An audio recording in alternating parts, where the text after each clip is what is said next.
All right, Exodus chapter 2. This is the beginning of Exodus that most of us remember. We probably don't understand or remember much of the chapter 1 of Exodus. Chapter 2 is the one that we understand the most as to what's going on here. And this is, and I probably should have said this in the chapter 1 as well, that remember Joseph, before he died, talked about a prophecy, and this came from his father Jacob as well, that the children of Israel would eventually be led out of Egypt, and that God would provide a way for them to come out of Egypt at some point and go back to the land of Canaan. And so and Joseph expounded on this more, especially if you look at the Joseph Smith translations part for section or chapter 50, that a person would be raised up, a son would be born that would bring the Israelites out of Egypt at some point in the future. So this prophecy probably had circulated through the people. It probably got word of it to Pharaoh. He probably heard about it. And so that probably could have been also why he was trying to kill off the sons, realizing that one of these sons is eventually going to rise up and take these people from us. And I don't want that to happen. So that could be part of why he's killing them off. So chapter 2, we get some of the beginning of that prophecy being fulfilled. This is, again, the chapter most of us remember. So Moses is born to Levite parents, is raised by Pharaoh's daughter, slays an Egyptian in defense of an Israelite, flees to Midian, and marries Zipporah. Israel in bondage cries to the Lord. Remember, this is hundreds of years, several hundred years after Joseph's time, basically. So there's been a few generations that have gone through this. The people at this time, they have lived for several generations in bondage. The Israelites don't know what it's like out of bondage because they've been in bondage for several generations now, basically. So verse 1, and there went a man of the house of Levi and took to wife a daughter of Levi. So they're in the same tribe, basically. Some kind of cousins in there, I'm sure, at some point. Verse 2, and the woman conceived and bare a son. And when she saw him that he was a goodly child, she hid him 3 months. So he was a healthy baby, and he was a boy. Remember, the law was you throw the boys in the river. And she hid him 3 months. And when she could not longer hide him, she took for him an ark of bulrushes. Bulrush is kind of like a cattail type. It's a tall weed, basically, that we would see, daubed it with slime and with pitch, and put the child therein. She laid it in the flags by the river's brink, or among the reeds, basically. So she built a basket, waterproofed it, and then put her son inside of it, and basically, technically fulfilled what the Pharaoh wanted, but didn't, because she didn't just throw him in, put him in a basket where he might be saved. Then told the sister, his older sister, said, and his sister stood afar off, to wit what would be done to him. So the sister's going, this is Miriam, which she's in the Bible dictionary, by the way. She is like, what are you doing? What's going on? So then she tries to follow Moses, follow this baby to figure out what happens to him. What is the result of this baby? So the baby's floating down this river. And so which is interesting because the Nile flows to the north. So this could be an interesting idea to think of. He was going from the north. The Goshen area was already in the Nile Delta, almost near the Mediterranean. So maybe there were some different various different settlements outside of that area where they were set on different parts of Egypt. And they were used as slaves in those different parts of Egypt mainly. So Moses's family were probably not part of the main group out in Goshen. Maybe they were more upriver, or maybe that's where Moses's family was living for a little bit, or where they dropped him off so that he would float down past the other city areas and be picked up. Maybe they took him upstream a ways, basically, or took him with him when Moses's mom was being a servant in another part of Egypt further upstream. So a couple questions, a couple interesting thoughts that can come out of looking at that. We don't know for sure, so we don't want to speculate too much, but there's some possibilities there. All right, in verse 5, the daughter of Pharaoh came down to wash herself at the river. And her maidens walked along by the river's side, and when she saw the ark among the flags or reeds, she sent her maid to fetch it. So here's something that's important to look at, because if you remember, we talked about this. Why did you throw the babies in the river? Because there's crocodiles in the river. So why would the daughter of Pharaoh go down to bathe in the river? Well, the challenge is the river was kind of the main source of everything. And some people respected and revered crocodiles, whereas others feared the crocodiles. So if you go to facsimile number 1 of the book of Abraham, we talk about it in that video, about how the relationship of Egypt and crocodiles. But this was probably an area, not necessarily she's going down to the river itself to just get in the river randomly, even though people did that. They did that in Egypt. You could see the crocodiles, but they're in the water near the crocodiles bathing. Some people feared them. Some people revered the crocodile as sacred. And so they would leave the crocodiles alone. And for the most part, the crocs left them alone. They probably weren't in the river a ton, like swimming across it or anything, but they would get in to bathe. A lot of times this is represented as a place where like the house is built with kind of a pool where the water from the river can fill in a little pool to the side, and then they can go and bathe in there. Not to say that crocs wouldn't be in there, but there's some possibilities that they were protected. And if you realize that the maidens walked along by the riverside, so the maidens were there's a good chance they were there to not only assist the daughter of Pharaoh to getting in and out of the water and taking care of her needs, but also probably keeping watch for crocs as well coming through. But then Pharaoh's daughter saw the basket and said, "Hey, go get me that basket." So they waited out there and they went and got that and brought it to her. In verse 6, and when she had opened it, she saw the child, and behold, the babe wept. He's probably hungry. He's probably been in the water for a while. And she had compassion on him and said, "This is one of the Hebrews' children." Then said his sister to Pharaoh's daughter, "Shall I go and call thee a nurse of the Hebrew women, that she may nurse the child for thee?" So this is Miriam. Miriam is kind of intermingling with stuff and happens to be in the area and just went, "Oh, do you want me to go call a Hebrew woman to come and take care of him?" I think she had an ulterior motive in there, because in verse 8, and Pharaoh's daughter said to her, "Go." And the maid went and called the child's mother. So Miriam went back to mom going, "Mom, the princess, the Pharaoh's daughter, picked up the baby, and she wants you to take care of him." So whether Pharaoh's daughter knew that at this time, it doesn't sound like she knew it at the time. She probably came around to understanding it later in conversations with this Hebrew woman coming in to take care of the baby. But that's just what we have right here. So in verse 9, and Pharaoh's daughter said unto her, "Take this child away and nurse it for me, and I will give thee thy wages." And the woman took the child and nursed it. And the child grew, and she brought him unto Pharaoh's daughter, and he became her son. And she called his name Moses, and she said, "Because I drew him out of the water." So this is kind of some interesting ideas here. So a little bit of background, of course. So Moses' mom raises Moses when he's to the point where he is old enough, probably not being breastfed or as able to eat and able to do things. Maybe he's potty trained and things like that.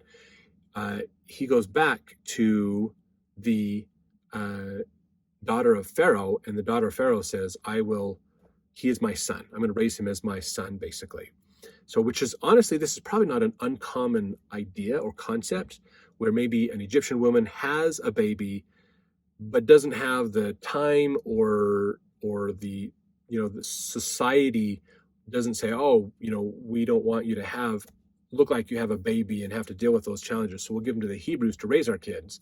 Let them deal with the dirty diapers and feeding them and all that stuff. And then when they're a little older, where we can start to school them, educate them, they can feed themselves, clothe themselves, then we'll take care of them more inside our own society and train them up." So that's probably not an uncommon idea at that time, basically. But she called her name, the daughter of Pharaoh called this boy Moses. Now, this is an important thing to realize, because the word Moses in Egyptian means to be born, basically. You're born. That's what Moses means, basically. And so because she doesn't know whose son he is, She just names him son of, basically, or you were born. Okay, now this is interesting because when we see the word Ramses, what we pronounce it that same way, Rameses. The more proper way to say it is actually Ra Moses.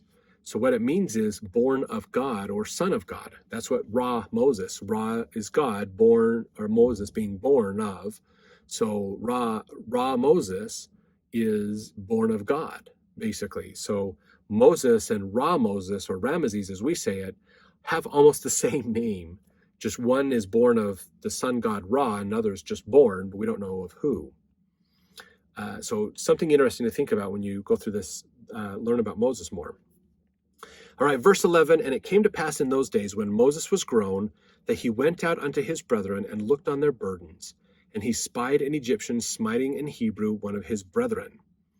So at this point, Moses was grown and he realized he's Hebrew. So whether he knew that the whole time or whether he thought he was Egyptian and then later found out he's Hebrew, it doesn't necessarily tell us in that section. I know Cecil B. DeMille's movie says that he was raised Egyptian and then later found out he's Hebrew. He's adopted, basically. But it doesn't necessarily show that here. But verse 11 just kind of says he at some point when he was older knows he's Hebrew, and he happens to spy an Egyptian smiting a Hebrew. And he realizes that's kind of my people. He's treating them unfairly. So verse 12, and he looked this way and that way, and when he saw that there was no man, he slew the Egyptian and hid him in the sand.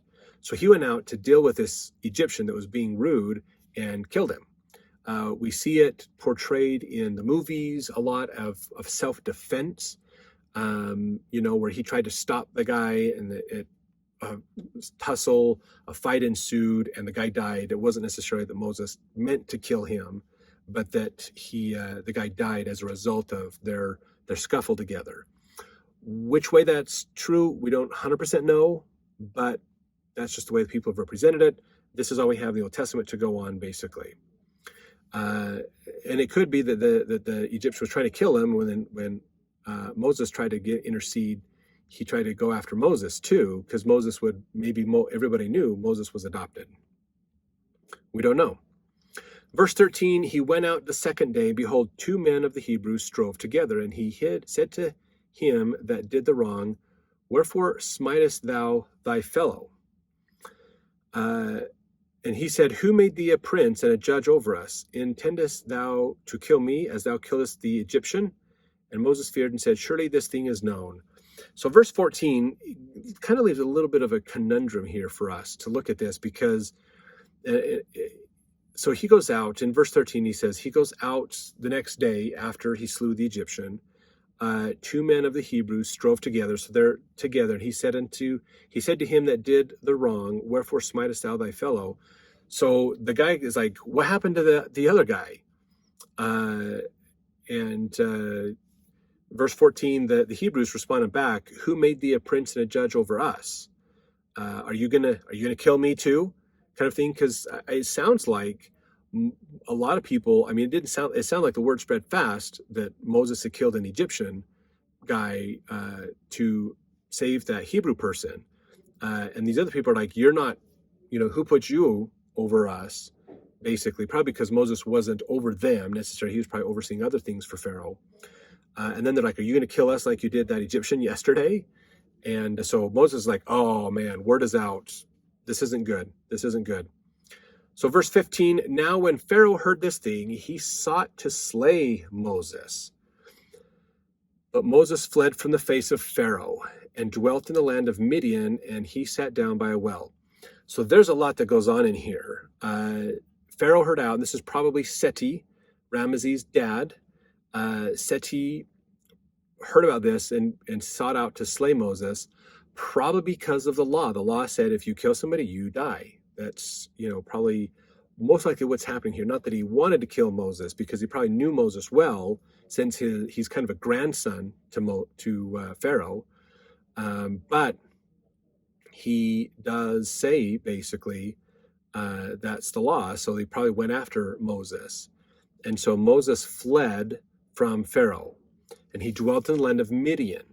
Now we see this differently. Cecil B. DeMille puts this out differently, that Moses was cast out of Egypt. Basically, he was kicked out of Egypt.